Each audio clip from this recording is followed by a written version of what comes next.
بقرہ آیت نمبر 47۔ اعوذ باللہ من الشیطان الرجیم، بسم اللہ الرحمن الرحیم۔ یا بنی اسرائیل اذکروا نعمتی التي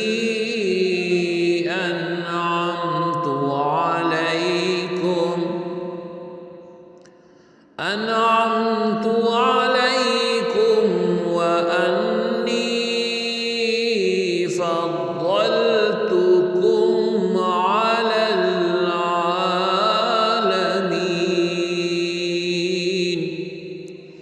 لفظی ترجمہ ہے یا اے بنی اولاد اسرائیل یعقوب، اذکرو یاد کرو تم نعمتی احسان یا میرا، التی جو انعمتو انعام کیا میں نے، علی اوپر، کم تمہارے، وا اور انی بے شک، فضلتو بزرگی دی میں نے، کم تمہیں، علی اوپر، العالمین جہانوں کے۔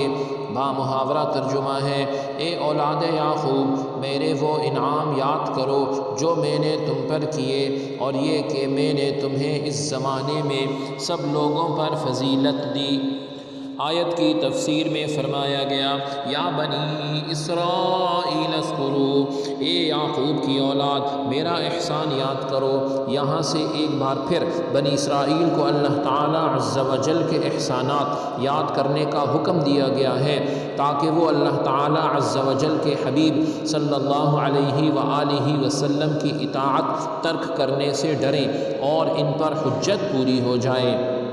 یاد رہے کہ ان آیات میں بنی اسرائیل کے ان لوگوں سے خطاب کیا جا رہا ہے جو نبی علیہ السلام کے مقدس زمانے میں موجود تھے، اور انہیں اللہ تعالیٰ کی جو نعمتیں یاد کرنے کا حکم دیا جا رہا ہے وہ یہ ہے: نمبر 1 تمام اہل زمانہ پر فضیلت و برتری، نمبر 2 دریا میں راستہ بن جانا، نمبر 3 فرعون سے نجات، نمبر 4 تورات کا عطا ہونا، نمبر 5 بچھڑے کی پوجا پر عبادت یعنی اس کی عبادت پر معافی مل جانا، نمبر 6 ایک گروہ کا مرنے کے بعد زندہ کیا جانا، نمبر 7 بادلوں سے سایہ ملنا،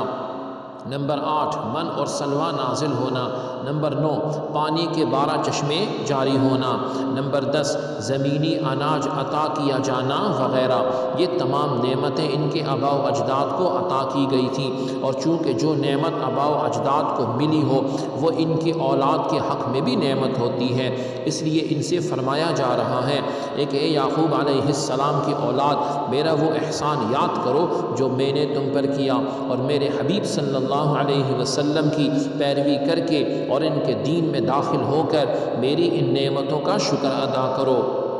بنی اسرائیل کی نعمتوں کو سامنے رکھ کر امت محمدیہ صلی اللہ علیہ وسلم پر ہونے والے انعامات کو شمار کریں تو ہم سمجھ سکتے ہیں کہ شکر گزاری کا تقاضا ہم سے کس قدر مطلوب ہے، یعنی بہت زیادہ ہے۔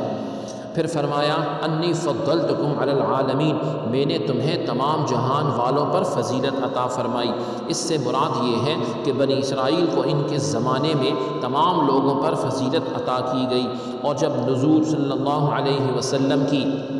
آمد ہوئی تو یہ فضیلت آپ کی امت کی طرف منتقل ہو گئی، اور اللہ تعالیٰ نے اپنے حبیب کی امت کو سب امتوں سے افضل بنا دیا، جیسا کہ سورہ آل عمران آیت نمبر 110 میں ارشاد ہے اعوذ باللہ من الشیطان الرجیم، بسم اللہ الرحمن الرحیم، کنتم خیر امت اخرجت للناس،